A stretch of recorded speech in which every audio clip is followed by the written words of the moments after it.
Okay. Yun, hinango na. Eto na. Ayan na. Uy, grabe. Pero sa totoo lang, masarap talaga. Yung lasa, grabe yung nailagay na lasa. Na-enjoy ko yung lasa niya, ang sarap. Paglamig niya, malutong yan. Ito, pinapapa ko na nga eh. Yan tol, tapakin nyo yan oh. O, baba. Ang sarap. Sarap na eh. Parang sarap isisid. Sisig na yan. Sisig natin, no? Sisig na. Sarap. Pero ito lang, napakasarap na eh.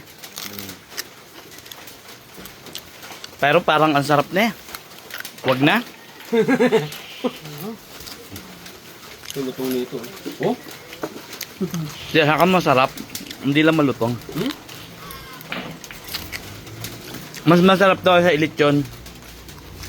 Mas masarap yung pag ganito. Basta bata pa lang, bata pa. Masarap siya iluto ng ganito. Sarap. Yung lasa, no? Sarap ng lasa.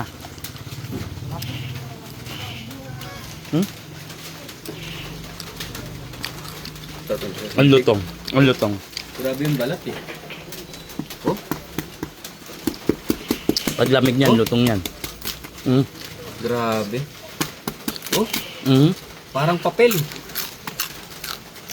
Grabe, ang sarap. Lutong-luto, oh. Grabe. Tignan mo naman, oh. Oh? Ah. Napupunit.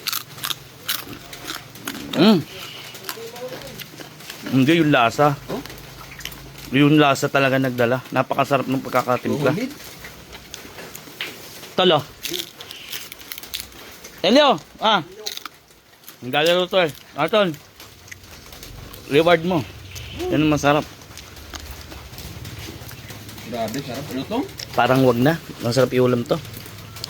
Ganyan na lang. Masarap eh. Kasi kung sisising natin, baka mawala pa yung sarap eh. Solid, perfect na perfect. Sarap. Saka ito ulit-ulitin ko. Kahit paanong gawin mo. Pawinta lang pala tsaka kasi dechin. Dali. Saka yung lasa. Yung may kailangan ng ano pa eh. Yun na lang, rekta na eh. Oo. Saka kung lilitsyon mo, mas gusto ko to lasa na ito.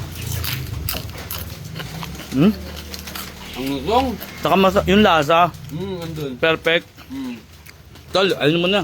Huwag ka ng pang ano. Banabara dyan. Grabe, sarap. Sarap talaga. Laman eh. Sarap to.